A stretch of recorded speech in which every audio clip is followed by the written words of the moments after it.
कक्षा 9वीं की student finally आपका यहाँ विषय गणित का नवंबर महीने का मासिक टेस्ट पेपर लेके आ चुके हैं। आप लोग बहुत सारे कमेंट आए थे कि यहाँ पर गणित विषय का नवंबर महीने का मासिक टेस्ट पेपर लाओ, तो फाइनली आपका पेपर आ चुका है और साथ ही हम आपका फुल सॉल्यूशन सहित पेपर कराने वाले हैं। ठीक है, तो इस वीडियो को आपको ध्यान से देखना है और पूरा आपका रियल पेपर है। ठीक है, जो हम आपका यहाँ पर गणित विषय पेपर कंप्लीट कराने वाले इस वीडियो में बिल्कुल आपको यही paper same to same school में मिलने वाला है। ठीक है, तो इसलिए इस वीडियो को आपको ध्यान से देखना और 20 में 20 अंक लाना चाहते हैं तो इस वीडियो को ध्यान से देखिएगा। ठीक है, पूरा आपका रियल पेपर और इस वीडियो को अपने दोस्तों तक भी शेयर करना जिससे वो भी 20 में 20 अंक ला सकें। ठीक है, तो आप यहाँ पर देख लीजिए मासिक टेस्ट माह नवंबर। ठीक है, विषय गणित स्टैंडर्ड बेसिक कक्षा 9, समय आपका 1 घंटा रहेगा, पूर्णांक आपका 20 अंक का रहने वाला। और साथ ही आपको बता दें कक्षा 9वीं के आपको यहाँ पर सभी विषय के नवंबर महीने के जो मासिक टेस्ट पेपर है वो आपको हमारे चैनल में मिल जाएंगे, हमने डाल दिए, तो आप सभी विषय के आपको मिल जाएंगे, आप जाकर देख सकते हैं। ठीक है, इस वीडियो में हम आपका विषय गणित का कंप्लीट करेंगे पेपर। ठीक है, तो चलिए जो आपका पेपर वो देख लेते हैं। तो उससे पहले वीडियो को लाइक जरूर कर लीजिए और चैनल को भी सब्सक्राइब कर लीजिए। तो आपका निर्देश आता है सही प्रश्न करना अनिवार्य है। फिर आपका दूसरा आता है प्रश्नों के लिए आवंटित अंक उनके सम्मुख अंकित है। फिर तीसरा आता है प्रश्न क्रमांक 1 से प्रश्न क्रमांक 5 तक वस्तुनिष्ठ प्रश्न है। फिर आपका यहाँ पर चौथा निर्देश आता है प्रश्न क्रमांक 6 से प्रश्न 9 तक, प्रत्येक प्रश्न में आंतरिक विकल्प दिया गया है। ठीक है, तो आपके निर्देश आते हैं तो आप निर्देश पढ़ लीजिएगा। ठीक है, अब चलिए आपका यहाँ पर आता है सही विकल्प चुनकर लिखिए जो कि आपके 2 नंबर के रहेंगे। तो पहला आता है निम्नलिखित में से कौन एक चतुर्भुज नहीं है। तो आपको बताना है कि चतुर्भुज कौन नहीं है। तो आपका आता है ए आता आयत और बी आता आपका यहाँ पर त्रिभुज और सी आता आपका पतंग और डी आता आपका यहाँ पर वर्ग। ठीक है, तो जो आपके यहाँ पर दिया गया, ठीक है, आप यहाँ पर पढ़ सकते हैं। ठीक है, निम्नलिखित में से कौन एक चतुर्भुज नहीं है। तो आपको पता होगा जो आपका आयत है, आयत भी आपका यहाँ पर, ठीक है, चतुर्भुज है और पतंग भी आपकी चतुर्भुज रहती है और वर्ग भी आपका चतुर्भुज रहता है। तो जो आपका त्रिभुज है, त्रिभुज आपका चतुर्भुज नहीं है, तो त्रिभुज आपका राइट आंसर हो जाएगा क्योंकि इसमें क्या पूछ रहा है यहाँ पर कौन एक चतुर्भुज नहीं है, तो त्रिभुज आपका राइट आंसर रहेगा। फिर आपका दूसरा आता है, तो दूसरा आप यहाँ पर देख लीजिए 3 आसंरेखीय बिंदुओं से होकर जाने वाले वृत्तों की संख्या होती है। तो यहाँ पर जो आपके 3 आसंरेखीय बिंदुएँ हैं तो यहाँ पर उनसे कितने वृत्त, ठीक है, खींचे जा सकते हैं, आपको यह बताना है। तो आप यहाँ पर देख लीजिए ए आता आपका 1 और बी आता आपका 2 और सी आता आपका 3 और डी आता आपका 4। तो जो आपके यहाँ पर दिया गया 3 आसंरेखीय बिंदु से होकर कितने, ठीक है, होकर जाने वाले वृत्तों की संख्या होती है। तो यहाँ पर 3 आसंरेखीय बिंदु से केवल एक वृत्त खींचा जा सकता है। तो आपका इसका राइट आंसर 1 रहेगा। ठीक है, दूसरे का आंसर आपका 1 हो जाएगा। तो इस तरह से जो आपके 2 नंबर की सही विकल्प वो कंप्लीट हो जाते हैं। अब प्रश्न आपका 2 आता है रिक्त स्थानों की पूर्ति की, जो कि 2 नंबर के रहेंगे। तो पहला आता है एक समानता चतुर्भुज की सम्मुख भुजाएं दोनों होती हैं। तो यहाँ पर एक समानता चतुर्भुज की सम्मुख भुजाएं, ठीक है, बराबर होती हैं। तो पहले रिक्त स्थान का आंसर आपका रहेगा बराबर। ठीक है, बराबर आपका पहले रिक्त स्थान का आंसर हो जाएगा। फिर आपका दूसरा आता है यदि किसी वृत्त की त्रिज्याएं बराबर हो तो वे दोनों होते हैं। तो यहाँ पर यदि किसी वृत्त की त्रिज्याएं बराबर हो तो वे सर्वांग सम होते हैं। सर्वांग सम आपका राइट आंसर रहेगा। ठीक है, तो आपको यहाँ पर अच्छे से याद कर लेना है। आपके यहाँ पर दूसरे रिक्त स्थान का आंसर सर्वांग सम हो जाएगा। अब चलिए आपके यहाँ पर प्रश्न 3 आता है सही जोड़ी मिलाइए, जो कि आपकी 2 नंबर की रहेंगी। तो पहले आती है चतुर्भुज जिसकी विकर्ण परस्पर समकोण पर समद्विभाजित करते हैं कहलाता है। तो इसको आपको मैच कर देना है, समचतुर्भुज कहलाता है। ठीक है, समचतुर्भुज से मैच कर देना है। फिर आपका दूसरी आती है अर्धवृत्त का कोण होता है। तो आपको पता ही होगा जो अर्धवृत्त का कोण होता है वो समकोण होता है, क्योंकि जो आपका अर्धवृत्त रहता है, ठीक है, आपको यहाँ पर अर्धवृत्त जैसे आपका ए वृत्त है, सॉरी आप यहाँ पर देख लीजिए जैसे आपका ए वृत्त है, ठीक है, ए वृत्त हो गया। अब इसको आपको अर्धवृत्त करना है। ठीक है, अर्धवृत्त जैसे कि आप यहाँ पर देख लीजिए ए अर्धवृत्त हो गया। तो आप यहाँ पर देख लीजिए जो इसका आपका कोण है ना ये वाला, ठीक है, आपको दिखा देते हैं। आप यहाँ पर देख लीजिए जो आपका ए वाला कोण है ये आपका 90 डिग्री का है। ठीक है, तो इस तरह से आपका समकोण रहेगा। तो इस तरह से आपका यहाँ पर, ठीक है, जो आपका यहाँ पर दूसरी है वो आपको समकोण से मैच कर देना है। फिर आपके यहाँ पर प्रश्न 4 आता है जिसमें आप यहाँ पर देख लीजिए एक वाक्य शब्द में उत्तर लिखिए। ठीक है, तो आप यहाँ पर देख लीजिए आपके यहाँ पर 2 नंबर के रहेंगे। पहला आता है किसी चतुर्भुज सभी अंतः कोणों का योग क्या होता है। तो यहाँ पर किसी चतुर्भुज सभी अंतः कोणों का योग होता है आपका 360 डिग्री। ठीक है, 360 डिग्री पहले का आंसर हो जाएगा। फिर आपका दूसरा आता है वह जीवा जो वृत्त के केंद्र से होकर जाती है क्या कहलाती है। तो यहाँ पर वह जीवा जो वृत्त के केंद्र से होकर जाती है व्यास कहलाती है। तो दूसरे का आंसर आपका व्यास हो जाएगा। ठीक है, तो आपको इतना तो पता ही होगा, पहले से नहीं पता है तो याद कर लीजिए। ठीक है, व्यास हो जाएगा दूसरे का आंसर। तो इस तरह से आपका प्रश्न 4 कंप्लीट हो जाता है। अब प्रश्न 5 आपका यहाँ पर देख लेते हैं।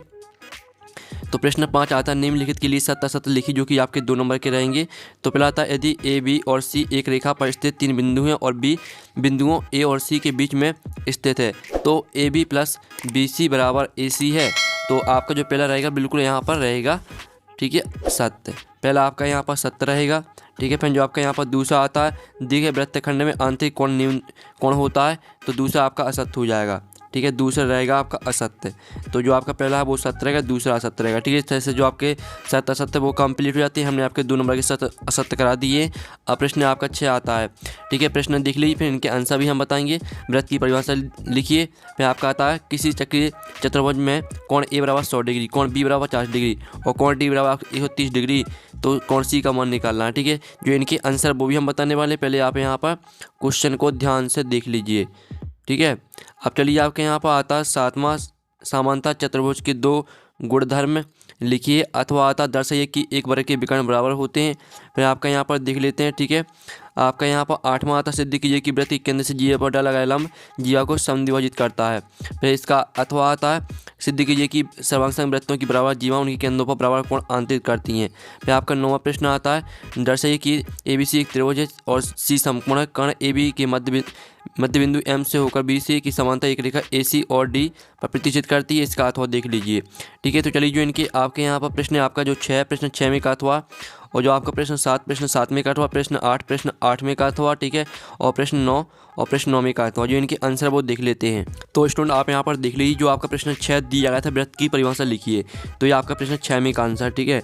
आपको वृत्त की परिभाषा लिखना है। वृत्त एक ऐसी बिंदु का बिंदु पथ है जो इस तरह घूमता है कि उसकी दूरी एक स्थिर बिंदु से सदैव बराबर होती है। स्थिर बिंदु को वृत्त का केंद्र, अचल दूरी को वृत्त की त्रिज्या तथा बिंदु पथ को परिधि कहते हैं। इस तरह से पूरी आपको परिभाषा याद कर लेनी है और आपको ये वृत्त का एक चित्र बना देना है, ठीक है। और आपको सूत्र को नहीं याद करना है, सिंपली से परिभाषा याद करनी है और आपको इस चित्र को बनाना है, ठीक है। ये आपका 6 में का आंसर हो जाता है।